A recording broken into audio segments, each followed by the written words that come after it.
monde, j'espère que vous allez bien. Aujourd'hui, on se retrouve pour la vidéo qui concerne l'accident de Riley. Je l'ai donc retrouvé le mercredi 5 avril dans cet état-là. J'ai tout de suite fait appel au veto et au début, lui, il pensait que c'était juste une blessure lambda. Sauf que au bout de 3 jours, on s'est rendu compte que ça n'allait vraiment pas. Le dimanche 9 avril, on a donc emmené Riley à la clinique du Mans afin qu'elle se fasse opérer. Ils ont donc suturé son tendon sectionné et également drainé la gaine qui enveloppe justement ce tendon-là. Elle est ensuite revenue à la maison le 17 avril. On a donc mis Riley aux écuries où je monte. La plaie n'étant toujours pas belle, le 19 avril, je contacte le vétérinaire afin qu'il vienne ponctionner le suintement pour l'envoyer en analyse à la clinique du Mans. Riley, elle, va bien, elle mange, pas de fièvre et le pansement est à faire tous les 2 jours.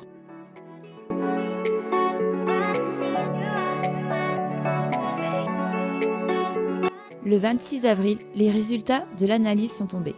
Riley a un germe très coriace qui se trouve dans la plaie. Donc changement de traitement car l'antibiotique actuel n'est pas assez puissant pour cette bactérie. Elle passe sur un antibiotique plus puissant avec un complément pour la flore intestinale. Traitement sur 21 jours, ce qui nous emmène jusqu'au 18 mai. Le pansement est à faire encore tous les 2 jours jusqu'au 18 mai logiquement. Retrait des fils prévu mardi 2 mai normalement. La plaie extérieure est plutôt belle, les tendons sont quand même chauds et toujours 2-3 gouttes de liquide synovial qui sort d'un fil. Pas de fièvre, on croise les doigts pour que dans 21 jours nous ayons enfin de bonnes nouvelles dans cette histoire.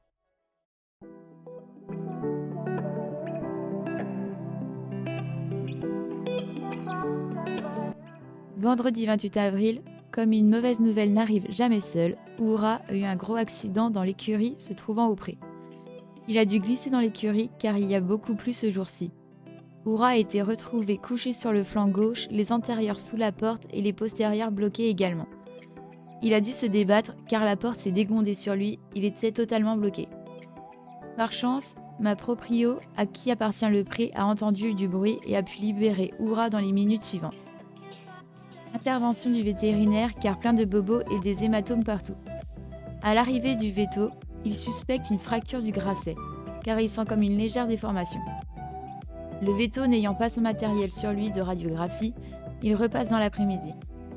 Nous avons donc transporté Oura dans l'écurie où se trouve actuellement Riley, car hors de question de laisser Oura au pré sans savoir ce qu'il a.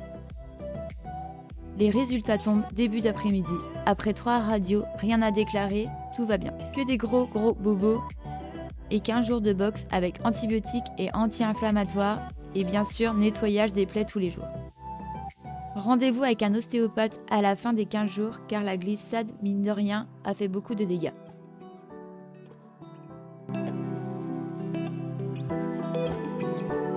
« 29 avril, changement du pansement pour Riley. La plaie est belle, mais pas trop de changements. Les tendons sont toujours chauds et toujours un léger gonflement. Pour ce qui est de Oura, on fait le nettoyage des plaies. Il va beaucoup mieux que hier, il se remet doucement.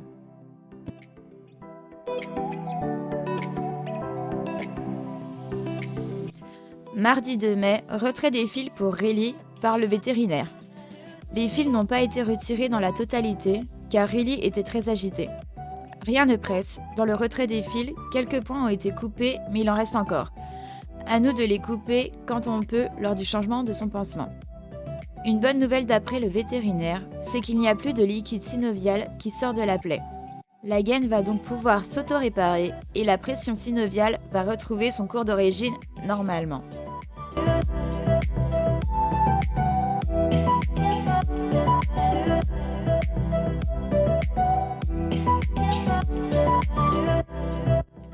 Mercredi 10 mai, retrait des fils. Riley a reçu un tranquillisant car la chair avait commencé à recouvrir certains points. Le retrait s'est bien passé. Nous avons changé son pansement. Aujourd'hui, la plaie est propre, elle guérit très vite sur le point de vue extérieur. Nous arrêtons les pansements vers le 22 mai et la fin des antibiotiques le 18 mai. À la suite de ça, Riley restera toujours au box jusqu'en août pour le rendez-vous de l'échographie avec une sortie tous les 2 jours pour aller brouter sans trop marcher, juste histoire de changer d'air car Riley commence un peu à être agitée.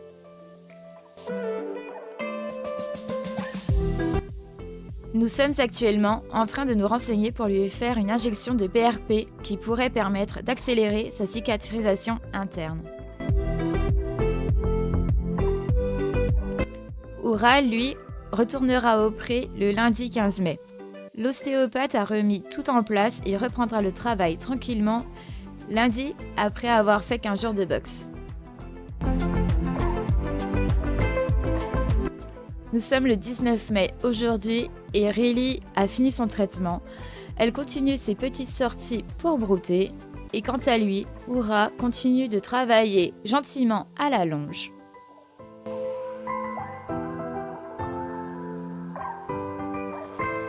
J'espère avoir bien résumé tous les petits tracas que l'on a en ce moment.